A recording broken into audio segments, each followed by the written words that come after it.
We got 246, funky fresh. Chance Blackburn in the house with us today, man. Chance, how you doing today, buddy?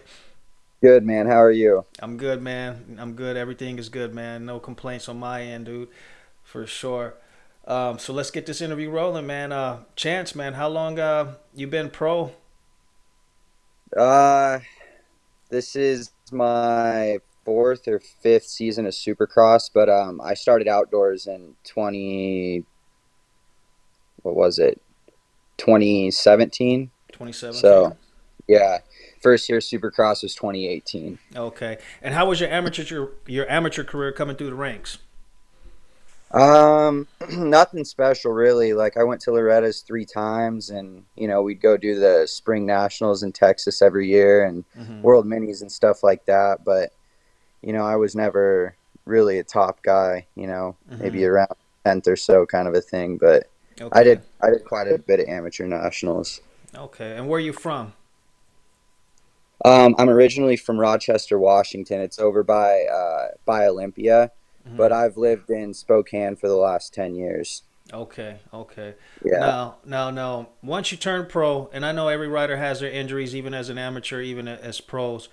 When you start first racing Supercross and Arena Cross, man, where'd you feel like you struggled the most?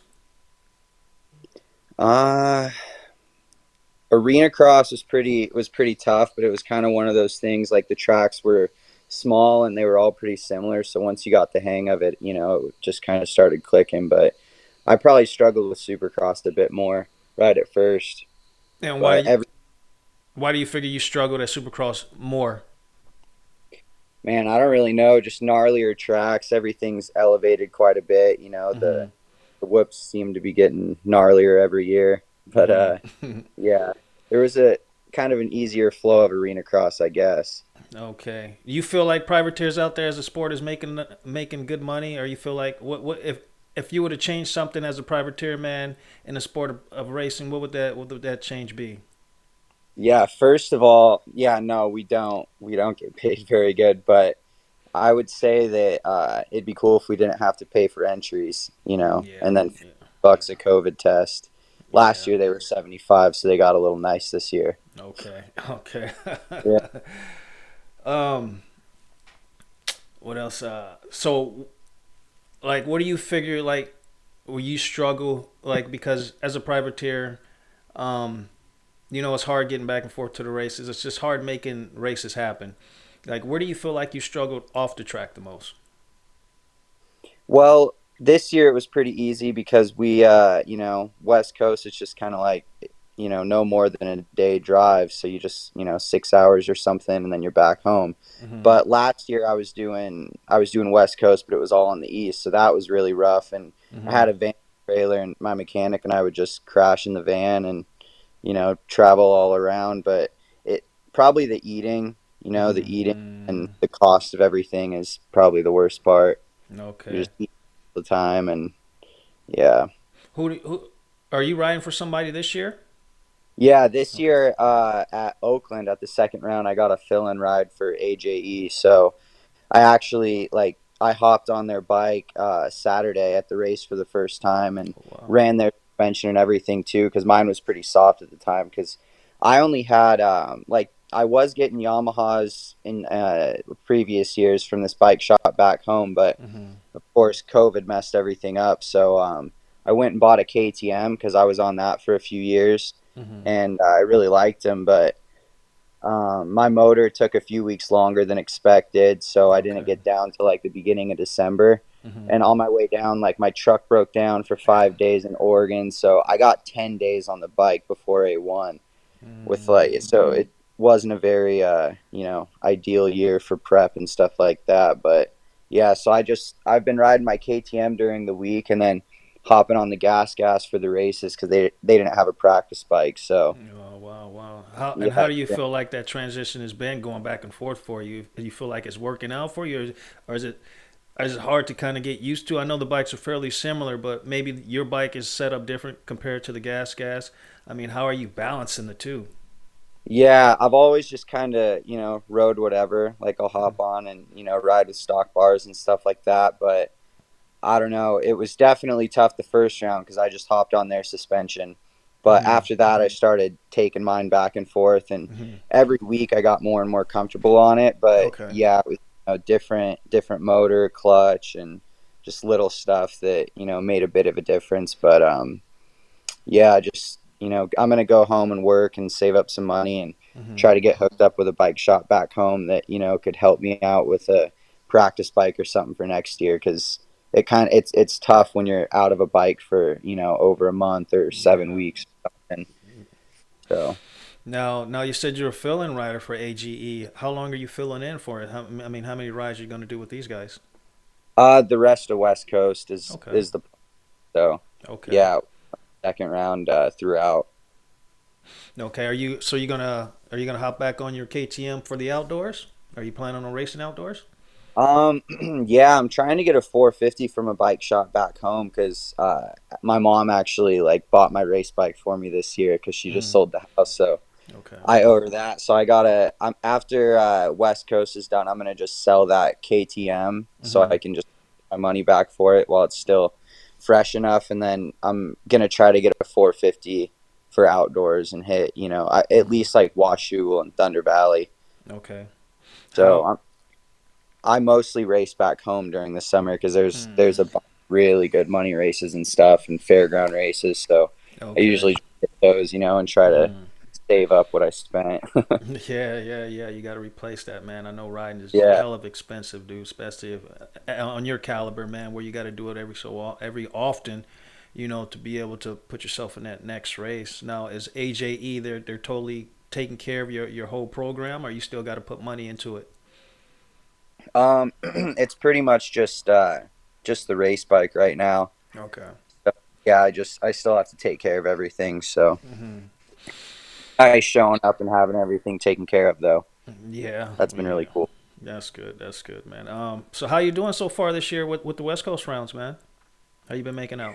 Um, I'm doing all right. It was definitely a slow start, but I felt like I started picking it up, and still not really where I want to be. But Hmm.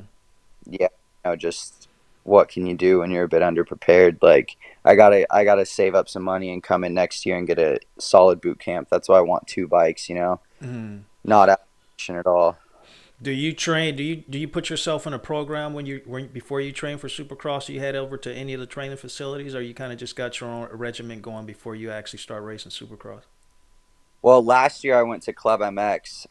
That was really cool. But Okay. this year I came down and trained with Kevin Urquhart, Hmm. an old pro from Washington, and yeah. I usually try to find some sort of a trainer wherever I go. Okay. But yeah, I start working out and stuff a couple months before I head down and get that all going, and it starts getting cold by the time I leave back home, so I'm just riding in sand pits and stuff like that, but try to stay on the bike. There's not really many supercross tracks where I live, so Hmm. that's why I down early.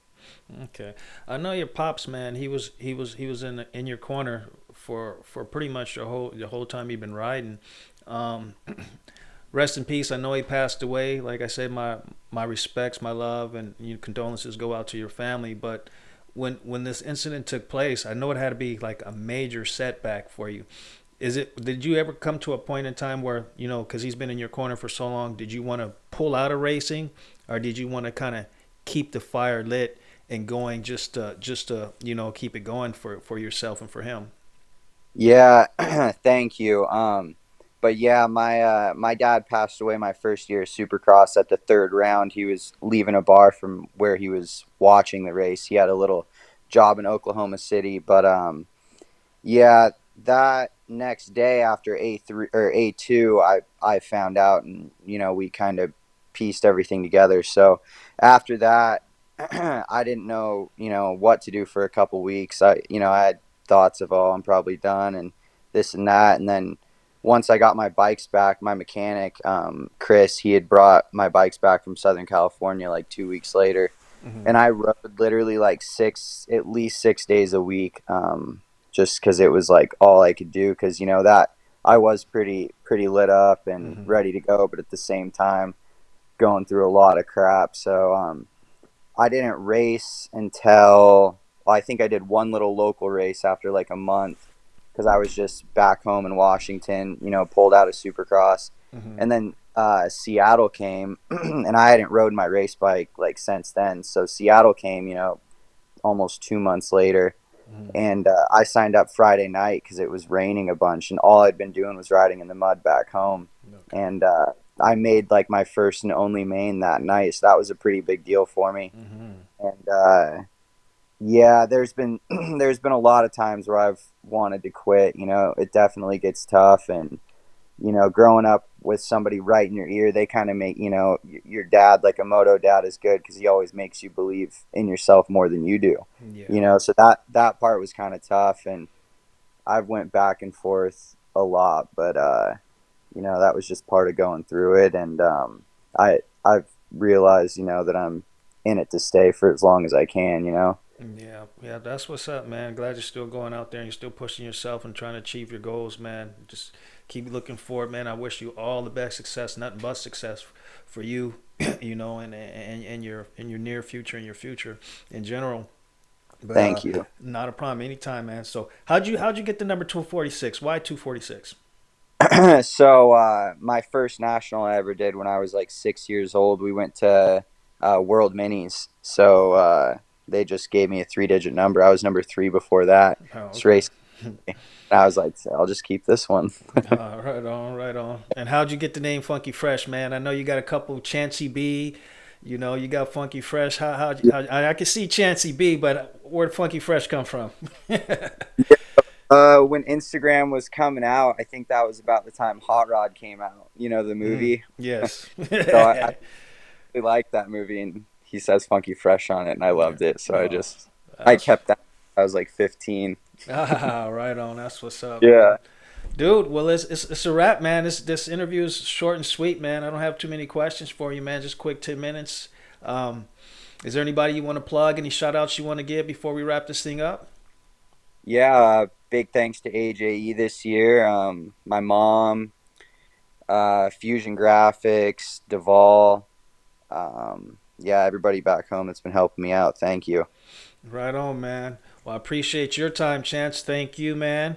And let's catch up, man. When you finish out the season, I want to see if you make any more of those mains, man. How you doing with the How you doing with the? Are you making it to the heat races at all, or no? Yeah, yeah. I've only missed one night show this year. That was San Diego. Barely missed it. It sucked. But other than that, I've made them all. I got eighth in the LCQ last weekend, so Hmm. gotta just keep pushing forward, slipping that main at Seattle. Yeah, you're doing good, man. You're doing good, dude. So I'll be having my eye out on you for sure from this point on, man. Definitely. Um, Good. anytime, man. Well, I appreciate your time, Chance, man, and we'll be in touch with you, man. Let's catch up on you when the season kicks off a little bit, and when it goes towards the end, I want to see where you're at, man. See how you're doing. All right, man. Thank you. Anytime, Chance, man. I appreciate your time, buddy. Have a good one. All right, you too, man. All right, peace.